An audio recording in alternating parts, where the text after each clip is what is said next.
great chance already, scoring 34, and his European counterpart, Kristaps Porzingis, making his debut in a Mavs uniform, had 23 after missing last season with a torn ACL and a win over the Wizards. Max, I want to start with you. Are you sold on this Mavs team?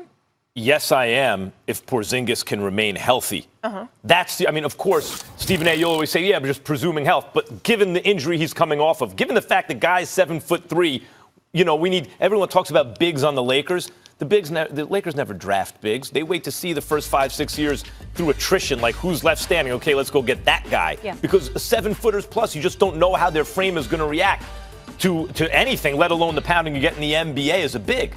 Porzingis was so special on the Knicks. I don't think people understand. He just started to tap his offensive potential. He has a pure shot from the outside. He can take other bigs off the dribble with ease. And that's not even the best part of his game. The best part of his game was his defense on the Knicks. You know how you'll look at certain players and you'll say, I'm always going to remember what they did? Porzingis was such a defensive changer on the Knicks. The way he changed the game defensively, the other team's offense, I'm always going to remember that. If he gets back to that, and we know he's capable of playing it physically, and his offense improves, Stephen A., he just showed you a little bit of what he could do offensively. And behind him and Luka, they were a lot. That has the chance to be in the conversation, those two, Porzingis and Doncic, as the best duo in basketball. They have that kind of ceiling. Yes, if Porzingis is healthy, the Mavs make the playoffs. And if they put one more piece around those two, that could be a championship team. I don't see it. Not right now. Certainly, Porzingis can play. I know what he meant to the Knicks. I know what I saw. Luka Doncic is that dude. He's got a lot of skills. He dropped 34 on Washington last night, but it is the Wizards, who I believe has one of the most awful franchises in basketball. At this particular moment in time, I wish Tommy Shepard a lot of luck, and I'm a huge fan of Bradley Beal, but they are just an awful team. It's just no other way to slice it. It's a damn shame. Thank God for the Nationals, because they ain't going to have much to cheer about with basketball and football season in the nation's capital. Let's just call it what it is. Having said all of that, here's my thing and my hesitation about Porzingis and Doncic. You got those European players that come over to the NBA, and there's some rough riders in the NBA that ain't having it. I just don't. I'm trying to think about the nice way to say it. But brothers just ain't having it. I'm just trying to tell you. When these cats step out on the court and you look at the Dallas Mavericks, okay, and you see a 7'3" Porzingis coming at you. I mean, you can't teach 7'3", particularly with a perimeter shot. I'll give you that. But the fragility that kicks in once they put a hat on you, they just ain't having it. They're just not having it. And so I look at them and I look at their skills and I say, okay, I'm going to give props where it's due, because both of those brothers could play. Please don't get me wrong. But let's ask ourselves, they're going to make the playoffs. What are we saying? We got both LA teams. We've got Golden State. We got Houston. We got Utah. We got Portland. Who am I missing? I mean, Denver, I'm sorry. You got Denver there. So if Dallas makes it, we really talk about an eighth seed. I want to talk about the attitudes. We really talk about the I want to talk about the attitudes, because you brought into question the European players, and sometimes we've seen that in the past. Coming over to the States, the NBA players, how they treat them. Yeah, sure, but let's not just stereotype these guys. Not Porzingis. I don't mean that. Let me start with Porzingis. He's not built to bang down low. He can do it here and there, but he's 7'3" and wiry. Do you really want that when he can shoot from the outside, do all the different things he can do here and there in spots? But he's not built to do it the same. I don't think that's an issue of toughness. I think his mental makeup is fine. Let me talk about Luka now. You know what he said after Bradley Beal was ejected because it got chippy last night, Stephen A? Yeah. Let me quote. That was great.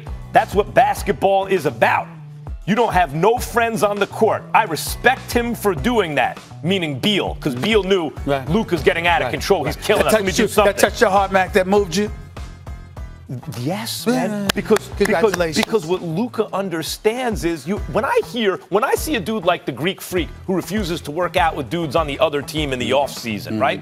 When I see a guy like Damian Lillard with his mentality, when I even hear Luka say, "You ain't got no friends out here," he wants to fight with me on the court. Great, I love it. Yes, that tells me something about their mentality. And by the way, Luka, as a baby, came to the NBA and gave the league work as a rookie. And Stephen A., he looks like an MVP caliber player right now. But to say you're sold on the team means you think they're going to the playoffs. To be sold on a team, right? If Porzingis stays healthy, they will go to the playoffs. Well, see, it's hard for me because I happen to think that Rick Carlisle is one of the great coaches in basketball.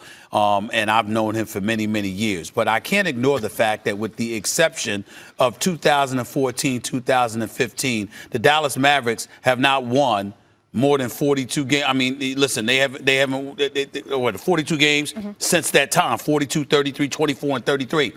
Luka Doncic was a rookie last year. We get all of that. We understand that Porzingis is healthy. We get all of that. All I'm saying is I'm not that soda. You telling me that Porzingis is going to make a 12 to 13 game difference because that's what it takes to make the playoffs in the West, if not more than that.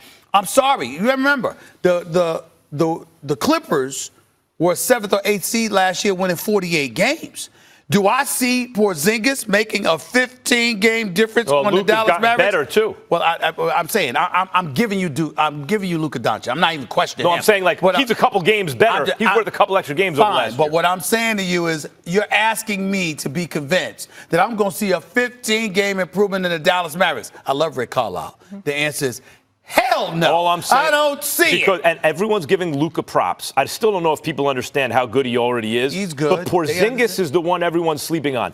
If he's healthy, don't forget, it's not like he plateaued as a player. He was getting a lot better still when he got hurt and the Knicks were misusing him. Yeah, he was in the East. This is the Western Conference. I think it's a different animal. Who wants to match up with this dude? You'll find out. You'll find out. Those Beetlejuice eyes of yours. No one wants to match up with Porzingis. You'll see. Oh, there's going to be plenty of people that ain't fearful of lining up with him. You ain't lying. You wish he was still. No, I'm happy for him. Get to a healthy situation. Get out of the Knicks. Now, when you 7'3" or even 7'1", and you're a man-child like Shaq, and you were drop stepping and swinging elbows, this ain't Shaquille O'Neal. I'm saying that's when fear comes in. People don't fear a 7'3" shooter. Actually, they don't. Actually, let's talk about another 7-foot shooter on the Mavericks. I'm not saying I'm not saying Porzingis is Dirk Nowitzki. Thank God. But Porzingis has a pure shot. Nowitzki had a pure shot. Nowitzki was 7. Porzingis is 7'3". Porzingis is a way better defensive player than Nowitzki was. Yes, he is. Porzingis' ceiling is way higher than people Jury's realize. still out for Stephen A. on this team. We will get a second look at them on ESPN, though, 8 Eastern. That is tomorrow. Mavs at Pelicans. That one should be fun. When we come back here on First Take, the Warriors take on the Clippers tonight.